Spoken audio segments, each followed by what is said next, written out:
not the correct answer. 3 to 4 We hours. assess. When it's 1/4, 1/3. After 72. Ah, very good. 1/4 to 1/3. What was the full. 4 hours? On That's how day. you're assessing to see. Yeah, on the second 24 hours, you assess it every 4 hours to make sure that it's a beefy red stoma. Oh, I did that. You empty it whenever it's 1/3 to 1/4 full, which is one of our questions. Right, so I always take in disposable chucks. Right, that's what this is called because it's going to get messy. There's no way around it. Okay, and then you can always position your patient so it helps with gravity. So I would have this patient turn to the right side because it's going to help empty the bag. Of course, I want to have gloves on because poo gets everywhere. Yeah, so, Oh God. it's not. We're not talking about Pooh Bear. So some of these guys, some of these have clamps, right? This one has Velcro. Some of them have snaps. There's a bunch of different kinds, is my point, right? So you have to figure out which one it is. And again, the patient's going to be the best resource for this because unless it's a new colostomy, if it's a new colostomy, you're going to get used to it because that's all your hospital has. When they come in from home, they might have different types of this. So this one just Velcros, and then you unroll it. And then I think one of the coolest tricks that I learned was from my wound ostomy nurse friends is to turtleneck the bag. It means turn it inside out. So there will be poop on that. There would be poop on the inside. Now this one has like a plastic thing to make it a little bit more difficult than I like. No. But it's on the inside where my thumb is. Oh, okay. So I'm trying to turtleneck it back like this, so that when I pour it out, and guys, hold it up, because as soon as you set it down, what's going to happen? Come out. Get poo everywhere, right? So Loves like that this, word. and the reason I turtlenecked it is because the poo stays on the inside of the bag, right? If I don't do that, we're going to get it on the outside of the bag. Now chances are you're probably going to get fecal matter on the outside of the bag no matter what, okay? But you want to try your best. So we do that, and then patient turns over and you milk the bag, right? You try to get everything out. It depends. If it's an ileostomy, it all comes out. It's really easy. If it's a colostomy, then you're really just like pushing out mashed potatoes, right? It's a little bit more difficult. Then what I do is after I get almost all of it out or all that I can get out, I take my measurement. Right, let's say my measurement was 150. Okay, so I then grab my, and guys, your patient has hands. This is a great way to get them, like the first time you do this, can you hold the bag for me? And that's just getting their hand down near the area, right? Because it's hard to do all this by yourself, especially as a newer grad. So this is just tap water in here. And if it's excessively thick or you can't get out stuff, I just take tap water and I squirt it into the bag. Right? And then kind of try to get the rest of that out. I've already got my measurement for the output, and yeah, I know it's going to be a little bit off, 10 mLs or 5 mLs or 20 mLs. No one cares. It's just we're trying to get as close as possible. And then I put the rest of this into the graduated cylinder. Does that make sense? But I use my first measurement that I noted. A lot of nurses will do this. I'm not a big fan of that. Mashed potatoes, leave in this. Shoes and feet and socks seems better than mashed potatoes. Okay. Then I'll turn this back the way it was. I'll grab a paper towel.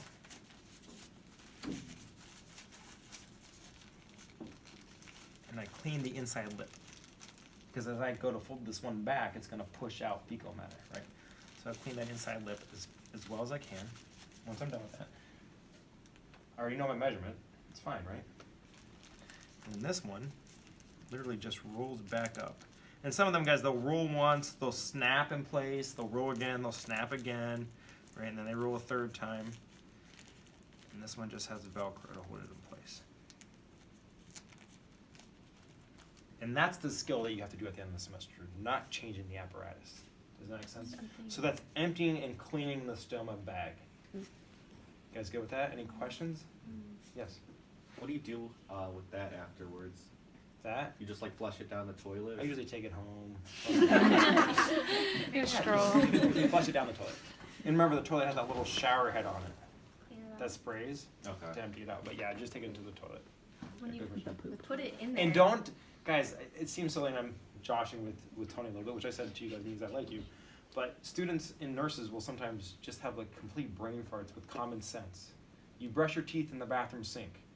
Do you think pouring fecal matter down the bathroom sink makes sense? Do you think emptying a urinal in the sink makes sense? But in that moment when you're nervous and the instructor's staring at you, you're like, oh, there's a place to dump it out. right? In my house historically, my lot of my friends is, you can drink as much as you want. I don't care if you puke. You can spend the night. But if you're gonna puke, go outside in my yard. I don't need you puking in my toilet. I don't need you puking in my bathtub, right? Just walk. That's common sense. It's easier, right? So just stop and think. Yeah, common sense. All right, Abby, you're next. Yeah, my question is, what happens when you do get fecal matter on the outside of the bag? Like, you So when said I'm that all was done, inevitable, would so you- sometimes like I'll leave that there. I'll take off these gloves. I'll do hand hygiene, right? I'll put on a new pair of gloves, and then I get my wipes and I wipe down the Okay. outside of the bag. I disinfect it. Okay. Yeah. Anti-baby wipes. I usually don't use those ones because they're aggressive to the tissue, so I'm worried about the patient's tissue because we already risk for parasitic Okay, integrity. I didn't know you were talking like the ones you use to touching. clean. So I would literally maybe get a paper towel, get it wet. I would we have sandy washcloths that are for when the patients, and that's the other thing, guys. I will offer my patient the opportunity to wash their hands. It's ingrained in our society. You go to the bathroom, you wash your hands. For some reason, people with ostomies, and they more likely to get fecal matter on their hands than we are. But I have them wash their hands. So I just use some type of wipe, soap, water. But yeah, I don't use the purple wipes on them. Will a doctor ever request like a specimen sample? They would. How would you get a specimen sample? You would then have to. This is a one piece. This one's a 2-piece. You would remove the bag totally, and then you would wait for some fecal matter to come from the stoma, and then you would collect that. You take it from the source, not from the bag, because a bag is a reservoir. Cotton tip applicator, whatever it might be. You can use one of those little sticks that we had the other day for the hemocults, right? So they might order a hemocult. You're just gonna wait for it to come, smear it on your thing, right? And then what I always do, guys, and I don't have one, is I just put 4x4s on top of it. It's not because I don't want to see it. I'm just worried about erupting the volcano, right? And they can't tell when it's coming. It's not like you guys, like, I have to go to the bathroom. Let's sit down. Let me go. You know when it's coming. They're just like, oh, there it is. You still have that damn shirt on? I'm still from Pittsburgh. Do you guys know how she's actually from Pittsburgh? Because she says P-I-X-burg, not P-I-T-T burg, Pittsburgh. with an X, not with an Right, E. I don't get to see. You don't even know it. But she does just pit. I say pit. Yeah, because you're not from Pittsburgh. People from Pittsburgh say Pittsburgh. Yins and anything else related to this? So, if we get that for our test out, like, do we just do what you Just do what I just did. Like, so there's nothing, like, you're not gonna put something No fake in the bag secrets. or that we have to I might put like fudge in there. That was Oh, I don't want to eat yeah, that's a possibility. remove? Okay. But I mean, it's no different, Yeah. right? And what happens if you're in the middle of a skill and I do put like brown water in there and you go up and you get it all over the patient? Your skill turned into now cleaning the patient because that's real life, right? That's real life. So if you make you're not gonna fail.